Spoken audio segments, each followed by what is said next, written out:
এই মুহূর্তে সবথেকে বড় খবর, আইএসএফের একমাত্র বিধায়ক পীরজাদা নওশাদ সিদ্দিকী এলেন ডাঙ্গিপাড়া বিডিওই হিয়ারিংয়ে এইমাত্র এসে উপস্থিত হলেন। তার সঙ্গে কিন্তু আসার আগেই কিন্তু কাজ করছে দেখতে পাচ্ছেন। কোনো এক ব্যক্তির কোনো সই দরকার, এটা হচ্ছে সেনাশিস চক্রবর্তী এলাকা, উনি নেই সেই জায়গায়। ও বলছে আমার অধিকার আছে কাজটা করে দেওয়ার, আমি করে দিই। সেই জন্য সে নিজে হাতে কিন্তু সই করে দিচ্ছে দেখতে পাচ্ছেন। এক ব্যক্তির প্রয়োজন হয়েছে এমএলএর সই, সেই জন্য সইটা করছে দেখতে পাচ্ছেন আপনারা। যে জানতে দিচ্ছেন অবশ্যই কমেন্টে জানাবেন। এরপরে কিন্তু উনি যাবেন নিজেরই হিয়ারিংয়ের লাইনে, এখন আছে ঠিক ভিডিওর সামনে।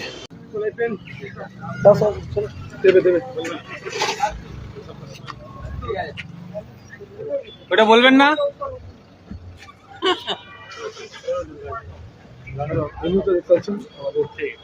নওশাদ সিদ্দিকী সাহেব মোটামুটি ভিডিও বেরিয়ে যাচ্ছেন দেখতে পাচ্ছেন।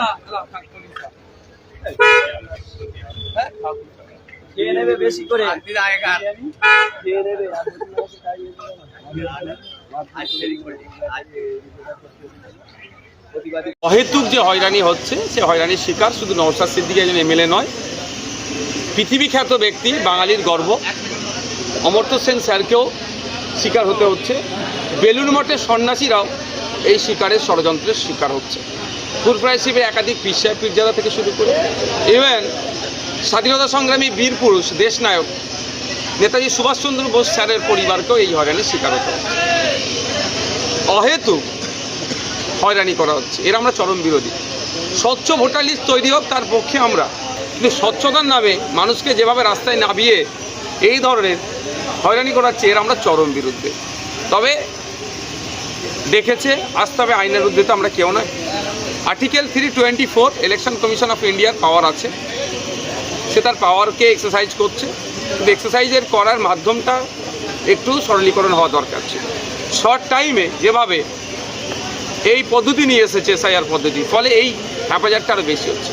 আমরা দাবি করেছিলাম হিয়ারিংয়ে বুথ ভিত্তিক করা হোক, যে যার বুথে আমরা যেমন গিয়ে ভোট দিই, হিয়ারিংটাও যদি বুথ ভিত্তিক হয়, তাহলে এই যে হয়রানি, এখানে আজকে প্রায় 4-5 হাজার মানুষ, জায়গা তুলনামূলক কম, কিছু করার নেই, পরিকাঠামোর অভাব, বাচ্চারা কারো কোলে বাচ্চা আছে, ইভেন এই কারো 10 দিন 12 দিন 15 দিন কোলে বাচ্চা নিয়ে এসছে, সেই বাচ্চাটাকে যে মা ফিট করাবে তার মতো পরিকাঠামো নাই।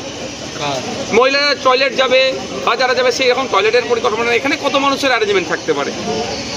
অ্যাট এ টাইম একটা বিডিও অফিসে 100-200 জনের অ্যারেঞ্জমেন্ট থাকতে পারে। অ্যাট এ টাইম যেমন 4000-5000 মানুষ হচ্ছে, এরাই বা কী করবে? সুতরাং এটা আমরা চেয়েছিলাম বুথ ভিত্তিক হোক। বুথ ভিত্তিক হলে কী হবে, বা একটা বুথে 50 জন 100 জন, বা যার যে ম্যাক্সিমাম যেই কলটা দিক না কেন, ডাক করুক না কেন, তারা সেখানে গিয়ে সেই সমস্যাটা হতো। এটা অহেতুক হয়রানি হচ্ছে, এটা অনুচিত, এটা বন্ধ করা দরকার। তথ্যগত ত্রুটির কারণ দেখিয়ে আপনাকে ডাকা হলো, আপনি ভিতরে গেলেন, মুখ দেখিয়ে আপনাকে ছেড়ে দিল? না, মুখ দেখে নয়। আর আমি মুখ দেখে ছেড়ে দিয়ে চলে আসার ছেলেও আমি না। কারণ আমাকে যখন ঢুকতে বলেছিল, আপনারা দেখেছিলেন লাইন আছে, আমি কিন্তু লাইন ব্রেক করে ঢুকিনি। আমি একজন জনপ্রতিনিধি, আমি যদি লাইন ব্রেক করে দিই, আমি যে আইন বহির্ভূত কাজ করি, তাহলে সাধারণ মানুষ তাহলে কীভাবে কী করবে? সুতরাং আমি গিয়েছি, যে ডকুমেন্টসগুলো রিকোয়ারমেন্ট ছিল, 13টা যে ডকুমেন্টসের কথা বলা হয়েছে, তার মধ্যে যে কোনো একটা, যেহেতু আমার 1987 সালের আগে জন্ম নয়, আমার 87 থেকে 2004-এর মধ্যে যাদের জন্ম, তার মধ্যে আমি পড়ছি। আমার নিজের একটা ডকুমেন্টস দিয়েছি, ভ্যালিড পেপার, সাথে সাথে আমার পরিবারের পিতা মাতার মধ্যে একজনের চেয়েছে, সেটা দিয়েছি, দুটো ডকুমেন্টস দিয়েছি, দিলাম। তারা ভেরিফাই করলো, স্ট্যাম্প লাগিয়েছে, হিয়ারিং হয়েছে, কী কী ডকুমেন্টস নিয়েছে তারও রিসিভ কপি দিয়েছে। কিন্তু যে নোটিশ পাঠাবার সুপ্রিম কোর্টে বলেছে যে প্রতিটা পঞ্চায়েত ওয়ার্ড লেভেলে এই নোটিশকে ঝুলানোর কথা, এখনও পর্যন্ত কিন্তু সেই সুপ্রিম কোর্টের নির্দেশনা অনুযায়ী এখনও পর্যন্ত আমাদের ফুরফুরা অঞ্চলে নোটিশ ঝোলেনি। অন্য কোনো অঞ্চলে ঝুলেছে কি আমি জানি না। সরকারের উচিত হবে, পশ্চিমবাংলা সরকার, এটা নিয়ে একটু সোচ্চার হওয়া। দুপুরে এসেছিলেন পীরজাদা তওহা সিদ্দিকী, প্রতিক্রিয়া জানতে অনেকেও ডাকা হয়েছে, বললেন লজ্জা এটা।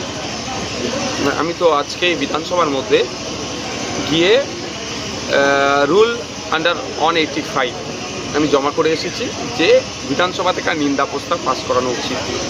তাই আমি প্রস্তাবটা জমা করেছি। যেভাবে সাধারণ নাগরিক, কৃষক, ডে লেবার, আজকে যারা এসছে এখানে, এর মধ্যে আজকে প্রায় 60%-এর ওপরে ডে লেবার। এমনও মানুষ আছে দিন আনে দিন খায়, তাহলে আজকে তার সারাদিনটা গেল, তার সারাদিনের রোজটা গেল। এই যে হয়রানি হচ্ছে, সেক্ষেত্রে আমার চাচা যান বলুন, আমাদের পরিবারের আরও সদস্য এবং ইভেন সাধারণ মানুষ প্রত্যেককে যেভাবে ডেকে হয়তো হয়রানি, মিসম্যাচ, একটা নামের শুধু ফুল স্টপ ছাড়া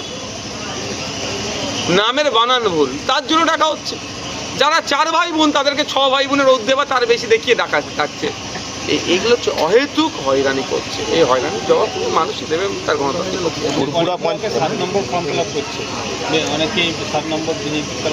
দেখুন কে কার তরফ থেকে হচ্ছে। আমি একদম স্পষ্ট ভাষায় বলতে চাই যে নির্বাচন কমিশন আর্টিকেল 324-এর পাওয়ারে তৈরি হয়েছে। তারপরে আমি ভারতীয় নাগরিক, আমার ভোটার দানের স্বাধীনতা আছে আর্টিকেল 326। এরপরে এই যে ইলেকশন কন্ডাক্ট করার জন্য নির্বাচন কমিশনের একটা নিজস্ব আইন আছে, 1950 বা 51-এ তৈরি হয়েছে। সেই আইনের 21 নম্বর ধারায় বলা হচ্ছে আমি যদি আজকে তথ্য দিলাম, যদি ভুল তথ্য দিয়ে আমার 1 বছর জেল হতে পারে, জরিমানা হতে পারে। আবার আমার নামে যদি কেউ ভুলভাল বলে সে তারও কিন্তু ছাড়াবে না। সুতরাং কেউ যদি ফর্ম 7 দিয়ে, আমার রাগ আছে আমার পাশের বাড়ির রাম কাকা বা রহিম চাচার নামে একটা ফর্ম 7 পুরো ফিল আপ করে জমা দিয়ে দিলাম, এটুকু বলে রাখছি সে কিন্তু তৈরি থাকুন। আমার পাশের বাড়ি রাম কাকা বা রহিম চাচা সে বৈধ ভোটার, আপনি তাকে অবৈধ বলে তার নামে ফর্ম 7 জুড়ে দিলেন, ওই রাম কাকা বা রহিম চাচার কাছে কেউ থাকুক না থাকুক আমি থাকবো। যে ফর্মটা তার নামে মিথ্যা করে সাবমিট করেছে তার বিরুদ্ধে আইনত ব্যবস্থা নেব, এবং আইনত ব্যবস্থা নেওয়ার জায়গা আছে, তারও 1 বছর পর্যন্ত জেল হবে। আপনি যে বলছেন না ফর্ম 7 জমা দিচ্ছে, যে অন্যায়ভাবে যদি কেউ কারোর বিরুদ্ধে ফর্ম 7 জমা করে থাকে তারও প্রস্তুত থাকুন আইনি লড়াইয়ের জন্য। পুরপুরা পঞ্চায়েতে 18,000 ভোট, তার মধ্যে 13,000 ভোটারকে এই শুনানিতে ডাকা হয়েছে। জাঙ্গিপাড়া বিধানসভা কেন্দ্রে প্রায় 43,000 মানুষকে ডেকেছে, জাঙ্গিপাড়া ব্লকের প্রায় 33,000 মানুষকে ডেকেছে। সবটাই ডেকে নিতে পারত, 13,000 ডেকে কি আমি পুরপুরা অঞ্চলের বাড়ি, 18,000 কি ডাকতো? মানে কাজ তো আর নাই। বছরে 2 কোটি চাকরির গল্প শুনিয়েছিল, ফেল করেছে। বিদেশ থেকে কালো টাকা ফিরিয়ে নিয়ে আসার গল্প শুনেছিল, ফেল করেছে। কিছু তো একটা করতে হবে। এটা নির্বাচনের এটা একটা ইস্যু, আর কিছু। জাঙ্গিপাড়া ব্লকের 3টি পঞ্চায়েত সংখ্যালঘু অধিষ্ঠিত এলাকা, ফুরপুরা, প্রকল্পুর এবং মন্দিরিকা। সবচেয়ে বেশি নোটিশ দিয়েছে ওই 3টি এলাকা। অনেকেই তৃণমূলের পক্ষ থেকে অনেক অভিযোগ করছেন যে বেছে বেছে একটা নোটিশ সংখ্যালঘু এলাকায় দেওয়া হচ্ছে। সব থেকে বেশি নোটিশ সংখ্যালঘু মুসলমানরা পাচ্ছে, তারপরেই দলিতরা পাচ্ছে, তারপরে আদিবাসীরা পাচ্ছে। অর্থাৎ পিছিয়ে বর্গের যারা, তারা সব থেকে বেশি নোটিশ পাচ্ছে। কিন্তু বৈষম্য হচ্ছে তো নোটিশে। হ্যাঁ, পিছনে কি কোনো পরিকল্পনা আছে বেছে বেছে মুসলিম সংখ্যা? 14 তারিখ না হওয়া পর্যন্ত আমাদের বলা যাবে না যে অ্যাকচুয়াল কী করতে চাইছে। কারণ আমি একটা এখন বলবো, নির্বাচন কমিশন যখন এসআইআর ঘোষণা করেছিল ওয়েস্ট বেঙ্গল সহ 12টা রাজ্যে, তখন কী বলেছিল যাদের 2002-এর ভোটার লিস্টে এসআইআর লিস্টে নাম আছে তাদের আর কোনো অসুবিধা নাই, বা তাদের প্রয়োজনী যারা আছেন বাবা মা দাদু দাদি, এই 4 জনের মধ্যে কারো একজনের থাকলে তাদের আর কোনো দ্বিতীয় হওয়ার দরকার নেই। কিন্তু এখন কি দেখছি আমরা, 2002-এ যারা আছেন তাকেও লাইনে দাঁড়াতে হচ্ছে, যারা প্রয়োজনী হিসাবে নাম দিয়েছে তাদেরকেও দাঁড়াতে হচ্ছে। তো সুতরাং আমি এখন কিছু বলবো, কালকে নির্বাচন কমিশন পাল্টি খেয়ে যাবে, কথাটাকে নিয়ে আবার ব্যক্ত হবে। 14ই ফেব্রুয়ারি ফাইনাল লিস্ট পাবলিশ হচ্ছে। তবে আমি একটা কথা চ্যালেঞ্জ দিয়ে বলছি, একটা বৈধ ভোটারের নাম কাটার সাহস নির্বাচন কমিশন যদি দেখায়, নির্বাচন কমিশনকে আইনের মাধ্যমে ছেড়ে কথা বলবো না। আর্টিকেল 326, আমাদের ভারতীয়, আমরা নাগরিক, 800 বছরের ঊর্ধ্বে আমার আপনার ভোটদানের স্বাধীনতা দিয়েছে। এই স্বাধীনতা কেউ কাড়ার ক্ষমতা কারো নয়, কারো আশীর্বাদে কারো অভিশাপে না থাকবে না যাবে। আমি বৈধ ভোটার, আমার নাম থাকবেই, কেউ আটকাতে পারবে না।